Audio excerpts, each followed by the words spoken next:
Nguhaye ikaze muri aya makuru aho tugiye kuvuga amakuru ku bijyanye na Premier League 2023 2024 aha mu Rwanda.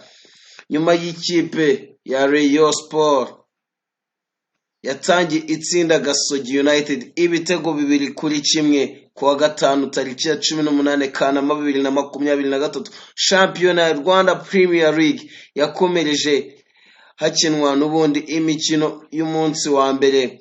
Ku cyumweru tariki 20 Kanama 2023 hakinwe imikino 5 aho muri yo 3 yakiniwe mu ntara mu gihe indi mikino 2 irimo uwa Police FC yahuragamo na Sunrise ndetse na Kiyovu United na Muhazi United yo yakinewe i Kigali. Mu makipe yakiniye i Kigali, ikipe ya Police FC yatojwe n'umutoza wungirije Bisengimana Justin kuko umutoza mukuru w'amashami Vincent atabonetse kubera impamvu z'umuryango we. Yatsinze Sunrise FC ibitego 2-0. Ibi bitego bikaba byatsinzwe na Bigirman Abed ndetse na Mugisha Didier.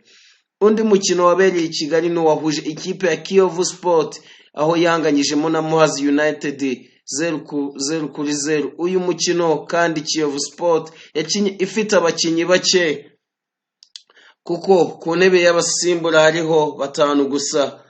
Impamvu yateye ibi nuko ikipe ya Kiyovu Sport yari imaze iminsi yarafata ibihano n'impuzamashyirahamwe ku isi FIFA kubera kutishyura umwenda w'amafaranga yari ibereyemo abakinyi b'abanyasudani 2, John Mano na Sharaf Eldin Shibub Ali Abdelrahman.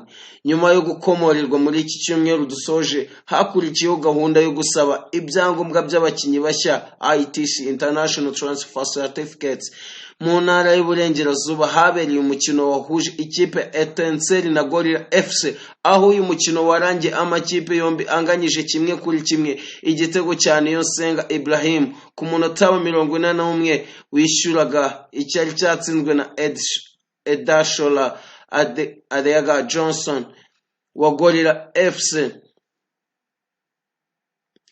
Mu ntara y'Amajyepfo habereye umukino wahuje ikipe y'Amagaju FC yanganyijemo n'ikipe ya Mukura FC. Muri uyu mukino umukinyi Rukundo Abdul Rahman ukinira ikipe y'Amagaju FC niwe watsinze igitego cyihuse kuko yinjije igitego ku isegonda rya 20 umukino ugitangira.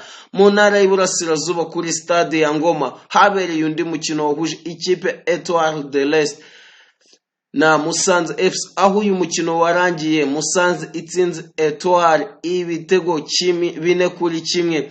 Ibitego bya Musanze byatsinzwe n'abakinyi aribo Peter Agabrovo watsinze ibitego 2 na Tuyisenge Pacifique ndetse na Matabale Tabo, mu gihe igitego 1 rukumbi cya Etoile de l'Est cyatsinzwe na Inemeshisande.